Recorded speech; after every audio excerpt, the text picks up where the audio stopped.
హల్లెలూయా. Good morning. బాగున్నారా? గత రాత్రి ప్రశాంతంగా నిద్రించారా? ఏంటి నిద్ర పట్టలేదా?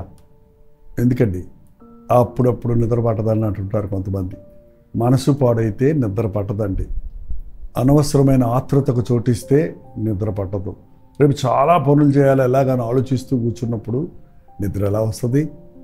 నీ భారం యెహోవా మీద మోపుము, ఆయన నీ కొరకు విజ్ఞాపన చేస్తున్నాడు. కాబట్టి ఎవని మనస్సు నీ మీద ఆనుకునో ఆయన్ని పూర్ణ శాంతిగా కాపాడుదు అన్న మాట ప్రకారం, అందుకే పడకకు వెళ్ళక ముందు ప్రార్థనలో దేవుని ముందు మీ బాధలు, సమస్యలు, మీ పనులు, భారం ఆయన మీద మోపండి. అప్పుడు ప్రశాంతంగా మీరు నిద్రించగలుగుతారు. ప్రభువును స్తుతిస్తూ మేల్కొని ముందుకు సాగగలుగుతారు. చిన్న ప్రార్థన. పరిశుద్ధుడా నీకు వందనములు. ప్రార్థన యొక్క ప్రాముఖ్యతను మేము ఎరుగుటకు, ప్రార్థనలో మా భారములన్నీ నీ పాద సన్నిధిలో దింపుటకు మాకు నేర్పించమని క్రీస్తు నామములో అడుగుచున్నాము తండ్రి. ఆమేన్. చాలాసార్లు అండి మనకి అనారోగ్యాలు కలగడానికి, మనస్సు పాడవడానికి కారణం మనం అనుకుంటాం ఎవరో మనల్ని మనసు పాడు చేశారు, ఏదో జరిగింది, అందుకే నేను డిస్టర్బ్ అయ్యాను, నేను కలవరపడ్డాను, నేను నిరుత్సాహపడిపోయాను, లేకపోతే నేను కృంగిపోయాను, నా మనసంతా పాడైపోయింది అనే మాటలు వాడుతుంటాం. చూడండి, మా చిన్నప్పుడు సావే చెప్పారు, మన బంగారం మంచిదైతే కంసాల ఓడి మీద ఎందుకు అనాలి అని. అసలు మనం ఆధ్యాత్మికంగా బలంగా ఉంటే చుట్టూన్న పరిస్థితులను మనం మానిటర్ చేస్తాం, వాటిని మనం సరి చేయగలుగుతాం, మన అధురంలో ఉంటాయి. కానీ పరిస్థితులకు మనం లొంగిపోయే వాళ్ళమైతే మనం అంత బలహీనలం అన్నమాట. తప్పు చేసినప్పుడు మన హృదయం దోషారోపణ చేస్తుంటుందండి. అందుకనే మన తప్పులను ప్రభుతో ఒప్పుకోవాలి, ఒకరితో ఒకరు ఒప్పుకోవాలి. యాకోబు చాలా ప్రార్థనాపరుడు. యేసుప్రభు సహోదరుల్లో ఒకడైన యాకోబు రాసిన పత్రికలో 5వ అధ్యాయంలో 16వ వచనంలో, మీ పాపములను ఒకరితోనొకడు ఒప్పుకొనుడి, మీరు స్వస్థత పొందినట్లు ఒకరి కొరకు ఒకడు ప్రార్థన చేయుడి. ఒకరి కొరకు ఒకరు ప్రార్థన చేసుకోండి. పాపం ఒప్పుకోండి, ప్రార్థన చేసుకోండి.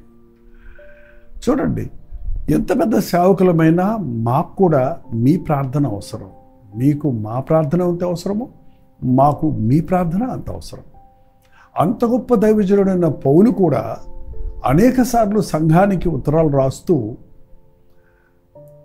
మా కొరకు ప్రార్థించండి, మేము ధైర్యముగా వాక్యము చెప్పినట్లు ప్రార్థించండి, ఈ శ్రమలో దేవుని కొరకు నిలబడినట్లు నా కొరకు ప్రార్థించండి అని అడిగేవాడు. ఒకరి కొరకు ఒకరు ప్రార్థించుకోవటం అనేది ఎంతో ఉత్తమమైనదండి. ఎవరో ఒక దైవజనుడు అందరి కోసం ప్రార్థన చేయాలనుకోవటం ఈరోజు సర్వసాధారణం అయిపోయింది. కానీ నీవు కూడా ప్రార్థిస్తే అద్భుతాలు జరుగుతాయి. చూడండి, ఏలియా మన వంటి స్వభావం గలవాడే. ఏలియా మనలాంటి మనుషుడే, ఊరికే కృంగిపోయాడు, చచ్చిపోతానని బెదిరిపోయాడు. చూడండి, ఏలియా కూడా మనలాంటి స్వభావం కలిగిన వాడే. కానీ అతడు ఆసక్తితో ప్రార్థన చేయగా 3.5 సంవత్సరముల వరకు భూమి మీద వర్షింపలేదు. మామూలు మనిషే, కానీ ఆసక్తితో ప్రార్థన చేశాడు, విశ్వాసంతో ప్రార్థన చేశాడు, పట్టుదలతో ప్రార్థన చేశాడు. 3.5 సంవత్సరాలు, 5 నిమిషాలు వర్షం ఆపటమే మన ప్రార్థన ద్వారా మనం సాధ్యం కాక తడిచిపోతుంటాం. కానీ 3.5 సంవత్సరములు వర్షం కురవకుండా అతడు ప్రార్థనతో ఆపగలిగాడు. అతడు మరలా ప్రార్థన చేయగా ఆకాశము వర్షమిచ్చను. ప్రార్థన ద్వారా అద్భుతాలు జరుగుతాయండి. వద్దంటే వద్దంటది, కావాలంటే కావాలంటది అన్నట్టు ప్రార్థనలో అడిగినవి ఇస్తాడు, ప్రార్థనలో బంధించినవి బంధించబడతాయి, విడిపించేవి విడిపించబడతాయి. ప్రార్థనకు ప్రాముఖ్యత ఇవ్వండి. మీ కొరకు మీరు ప్రార్థించుకోండి, చాలా ముఖ్యం. ఇతరుల కొరకు ప్రార్థించండి. మీరు ప్రార్థించుకొని ఇతరుల ప్రార్థన కోరండి. నా కొరకు ప్రార్థించండి అని అడగడానికి అహం అడ్డొస్తుందా? నా కొరకు ప్రార్థించండి అని అడిగితే వాళ్ళు ఏదో అనుకుంటారని మనస్తత్వం కలిగిన వాళ్ళు చాలామంది ఉంటారండి. కానీ ఒక దైవజనుడైనా అనారోగ్యంగా ఉన్నప్పుడు, బలహీనుడిగా ఉన్నప్పుడు సంఘం ప్రార్థించాలి. ఆనాడు పేతురు చెరసాల్లో ఉన్నప్పుడు సంఘం ఆసక్తితో ప్రార్థించింది కాబట్టి అక్కడ అద్భుతం జరిగింది. విశ్వాసులు ప్రార్థించాలి. ఎందుకంటే మన ప్రార్థన, ముఖ్యంగా రక్షించబడిన తరువాత నీ ప్రార్థన చాలా శక్తి కలిగిందిగా ఉంటుంది. ఎందుకంటే చూడండి, అక్కడ ఉంది, ఒకరి కొరకు ఒకరు ప్రార్థించండి, నీతిమంతుని విజ్ఞాపన మనఃపూర్వకమైనదై బహుబలము గలదై ఉండును. నీతిమంతుని విజ్ఞాపన, నీతిమంతుని ప్రార్థన, నీతిమంతుడు ఇతరుల కొరకు చేసే ప్రార్థన, నీతిమంతుడు దేవుని కొరకు చేసే, దేవుని అద్భుత కార్యాల కొరకు చేసే ప్రార్థన బహుబలము గలదై ఉంటుంది. మోషే ప్రార్థిస్తే అద్భుతాలు జరిగాయి. ఎర్ర సముద్రం 2 పాయలయ్యింది, అడ్డలో నుండి నీరు వచ్చింది, ఆకాశం నుండి మన్నా కురిసింది. యెహోషువ ప్రార్థన చేసినప్పుడు సూర్య చంద్రులను ఆపగలిగాడు. నీతిమంతుల ప్రార్థన బలము కలిగింది. దానియేలు ప్రార్థించినప్పుడు సింహాల నోళ్లు మోయించగలిగాడు. మన జీవితంలో ప్రార్థన ప్రాముఖ్యతను, ప్రార్థన బలాన్ని ఎరగటం లేదు. ప్రతి దానికి బెంబేలు పడిపోతున్నాం. కానీ ఇతరులను చూచి వారి బాధలను, వారి అవసరతలను, వారి యొక్క కొరతలను చూచి నాకెందుకులే అనుకుంటున్నాం. కానీ వారి కొరకు మనం ప్రార్థిస్తే, విజ్ఞాపన చేస్తే, నీతిమంతుని ప్రార్థన బహుబలము గల, మనపూర్వకమైనదై బహుబలము గలదై ఉండును. నీతిమంతుడు అంటున్నారు. ఎవరండి నీతిమంతుడు? నీతిమంతుడు ఒక్కడూ లేడు కదా అని బైబిల్ చెప్తుంది. కరెక్టే, నీతిమంతుడు ఒక్కడూ లేడు. అందరూ పాపము చేసి దేవుడు అనుగ్రహించి మహిమను పోగొట్టుకున్నారు. కానీ మీకు తెలుసా, మనలో అనేకులము రక్షించబడ్డప్పుడు ఆయన రక్తము ద్వారా కడగబడ్డాము, పరిశుద్ధపరచబడ్డాము, నీతిమంతులుగా తీర్చబడ్డాము. చూడండి ఒకసారి కొరింథీయులకు రాసిన మొదటి పత్రిక 6వ అధ్యాయము, కొరింథీయులకు రాసిన మొదటి పత్రిక 6వ అధ్యాయము 9వ వచనంలో, అన్యాయస్తులు దేవుని రాజ్యమునకు వారసులు కానేరని మీకు తెలియదా? మోసపోకుడి జారులైనను, విగ్రహారాధికులైనను, వ్యభిచారులైనను, ఆడంగితనము గల వారైనను, పురుష సంయోగులైనను, దొంగలైనను, లోబులైనను, తాగుబోతులైనను, దూషకులైనను, దోచుకుని వారైనను దేవుని రాజ్యమునకు వారసులు కానేరరు. మీలో కొందరు అట్టివారై ఉంటేది కానీ ప్రభువైన యేసుక్రీస్తు నామమున మన దేవుని ఆత్మయందు మీరు కడుగబడి పరిశుద్ధపరచబడిన వారై నీతిమంతులుగా తీర్చబడితిరి. క్రీస్తునందున్నవాడు నూతన సృష్టి. అజ్ఞానంలో, అవిశ్వాసములో, అన్యాయస్తులుగా మనం ఉన్నప్పుడు, అపవిత్రులుగా మనం ఉన్నప్పుడు, మన కొరకు ప్రభు చేసిన యాగము ద్వారా, ఆయన రక్తము నుండి, ప్రతి పాపము నుండి మనల్ని పవిత్రపరిచి, ఆయన మనల్ని కడిగి పరిశుద్ధపరిచి నీతిమంతులుగా తీర్చాడు. క్రీస్తు రక్తములో, వాక్యములో మనం కడగబడుతున్నాం. క్రీస్తు రక్తముతో, పరిశుద్ధాత్మని అగ్నితో, క్రీస్తు రక్తముతో కడగబడుతున్నాం. వాక్యము ద్వారా, క్రీస్తు రక్తము ద్వారా, పరిశుద్ధాత్మ అగ్నితో పరిశుద్ధపరచబడుతున్నాం. తండ్రి మనల్ని నీతిమంతుడు, you are checked, you are pure, because నీ పాపములన్నీ క్రీస్తు రక్తములో కడగబడ్డాయి అని తండ్రి మనల్ని అంగీకరిస్తున్నాడు. రక్షించబడ్డ మీరు ఇతరుల కొరకు ప్రార్థిస్తే, నీతిమంతుడు అంటే క్రీస్తు రక్తములో కడగబడిన మనం ఆసక్తితో ప్రార్థిస్తే, మనఃపూర్వకంగా ప్రార్థిస్తే, అవి చాలా ముఖ్యమైనది. నీతిమంతుని మనస్ఫూర్తికమైన ప్రార్థన గొప్ప కార్యాలు చేస్తుంది. ఏలియా ఆసక్తితో ప్రార్థించినప్పుడు అద్భుతాలు జరిగాయి. ప్రార్థన ద్వారా అసాధ్యాలను సుసాధ్యాలు చేయగలం. ఈరోజు బుధవారం అండి, మధ్యవార ప్రార్థనా కూటం కల్వరి చర్చిలో ఉంది. మీకు లైవ్ ఇస్తున్నాం, జూమ్లో కూడా మీరు జాయిన్ అవ్వచ్చు. మీరు చాలామంది మాతో పాటు 11 గంటల దాకా ఏకీపిస్తున్నారు. మీకు ఎంతగా ప్రార్థనను ప్రేమిస్తున్నారో, ప్రార్థనలో బలపడుతున్నారో ప్రభువును స్తుతిస్తున్నాను. మీరు చాలామంది ఉదయకాలపు అనుదిన ధ్యానాన్ని వీక్షిస్తున్నారు. కానీ ఈ మధ్య కాలంలో సాయంత్రం సమయాలలో మీరు పనిపాటల్లో పడి దేవుని సన్నిధిని నిర్లక్ష్యపెడుతున్నట్టు, మీకు అనుకూలమైన సమయంలో వీక్షిస్తున్నట్టు తెలుస్తుంది. బట్ కనీసం బుధవారం శుక్రవారం ఉపవాస ప్రార్థనల్లో మీరు కూడా ఏకీభవించండి, మీరు కూడా ప్రార్థించండి, మీ కుటుంబ సభ్యుల కొరకు ప్రార్థించండి, మీ స్నేహితుల కొరకు ప్రార్థించండి, మన దేశం కొరకు ప్రార్థిద్దాం, ఈ ప్రపంచం కొరకు ప్రార్థిద్దాం. దేవుని ప్రభు రాకడ అతి సమీపంగా ఉన్న ఈ దినాలలో ఇంకా ఎందరో రక్షణ పొందని వారిగా ఉన్నారు, మారు మనస్సు లేని వారిగా ఉన్నారు. అందరూ అంతటా మారు మనస్సు పొందవలనని ప్రభు ఆజ్ఞాపిస్తున్నాడు.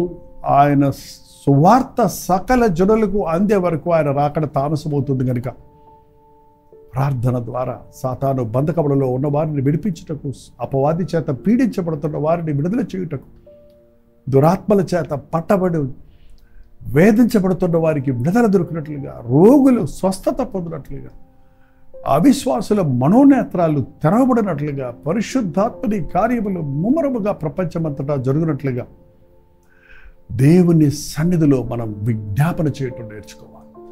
యెహోవా విజ్ఞాపకర్తలారా, మీరు విశ్రమించకండి, ఆయనను విశ్రమింపనీయకండి అని దేవుని వాక్యములో చెప్పబడినట్లుగా మన కొరకు తండ్రి గుడిపార్శ్వమున కూర్చొని విజ్ఞాపన చేస్తున్నటువంటి ప్రభుతో పాటు మనం కూడా ఏకీభవిద్దాం. మన చుట్టూ ఉన్న పరిస్థితులను, మన చుట్టూ సాతాను బంధకములలో ఉన్నవారి కొరకు, ప్రపంచ పరిస్థితుల కొరకు, దేశ నాయకుల కొరకు, మనుషులందరి కొరకు, అధికారుల కొరకు, రాజుల కొరకు విజ్ఞాపన చేయవలసిన అతి ప్రాముఖ్యమైన సమయంలో మనం ఉన్నాం.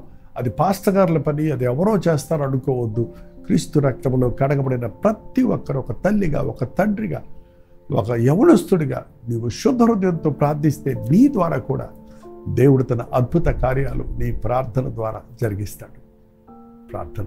పరిశుద్ధుడా, ప్రేమగల తండ్రి, మాకు ప్రార్థన నేర్పించయ్యా. విశ్వాసముతో చేసే ప్రార్థన నేర్పించు, ఆసక్తితో చేసే ప్రార్థన నేర్పించు, మనస్ఫూర్తిగా ప్రార్థించుకున్నట్లుగా, ఉచ్చరింపశక్యము కానీ మూలుగులతో మేము ప్రార్థన చేయనట్లు పరిశుద్ధాత్మను మా మీద కుమ్మరించి ఎవరి కొరకు ఏ విషయం ఎప్పుడు చేయాలన్నది ఎప్పటికప్పుడు పరిశుద్ధాత్మ ద్వారా ప్రేరేపించబడి శోధనలో ప్రవేశించకుండా మెలకువగా ఉండి ప్రార్థిస్తూ, ఆసక్తితో ప్రార్థిస్తూ అద్భుతాలు చూచుటకు మా ఒక్కొక్కరికి నీ సహాయము చేయమని క్రీస్తు నామములో అడుగుచున్నాను తండ్రి.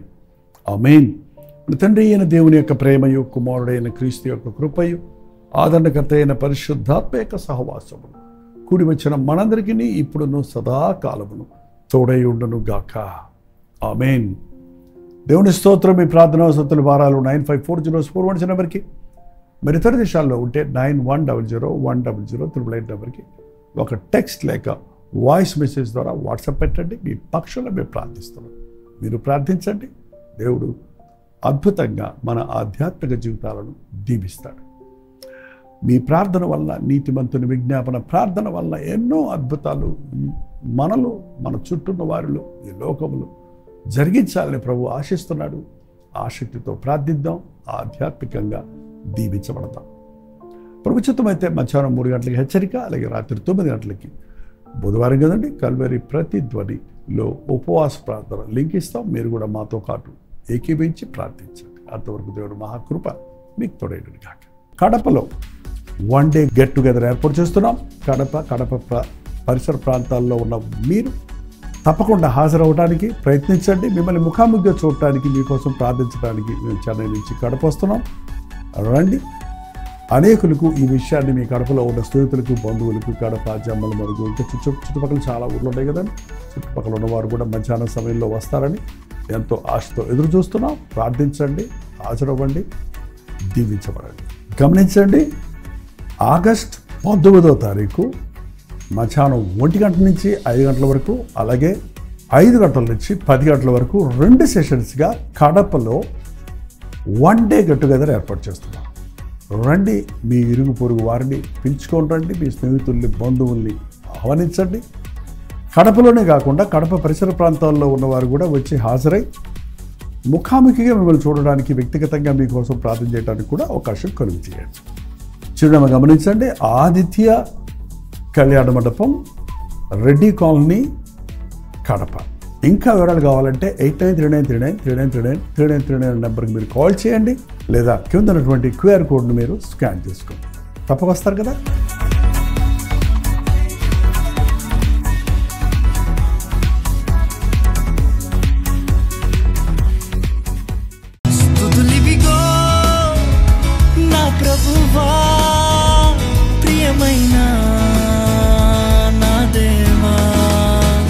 హల్లెలూయా, దేవునికి స్తోత్రం. బెంగళూరు పరిసర ప్రాంతాల్లో ఉన్న వారికి శుభవార్త.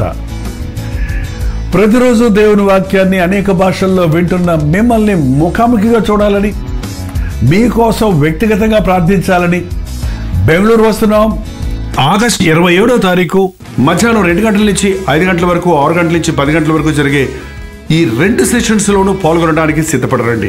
మిమ్మల్ని ముఖాముఖిగా చూసి వ్యక్తిగతంగా మీకు ప్రార్థించాలని, దేవుని వాక్యమును ధ్యానించి మనమందరం కలిసి దేవుని సన్నిధిలో ఆనందించాలని ఈ 1 డే గెట్ టుగెదర్ను ఏర్పాటు చేస్తున్నాం. రండి, కుటుంబాలుగా తరలి రండి. ప్రభు సన్నిధిలో మనందరం కలిసి ఆయన వాక్యాన్ని ధ్యానిద్దాం, ఆయన్ని ఆరాధిద్దాం. మరి ముఖ్యంగా మీ సాక్ష్యాలు వినడానికి, మీ కొరకు ప్రార్థించడానికి నేను ఎంతో ఆశ కలిగి ఉన్నాను. సోషల్ మీడియా ద్వారా, టెలివిజన్ ద్వారా వాక్యం వింటున్న మిమ్మల్ని ముఖాముఖిగా చూసి బలపరచాలని ఎంతో ఆశతో ఉన్నాం. తప్పకుండా రండి. బెంగళూరులోని హడ్సన్ కమ్యూనిటీ సెంటర్లో, సిఎస్ఐ కాంపౌండ్లో ఈ 1 డే గెట్ టుగెదర్ జరుగుతుంది.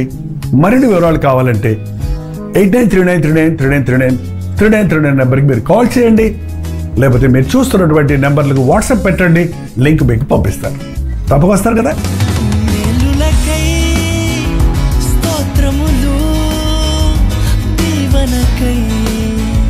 కృతజ్ఞతలు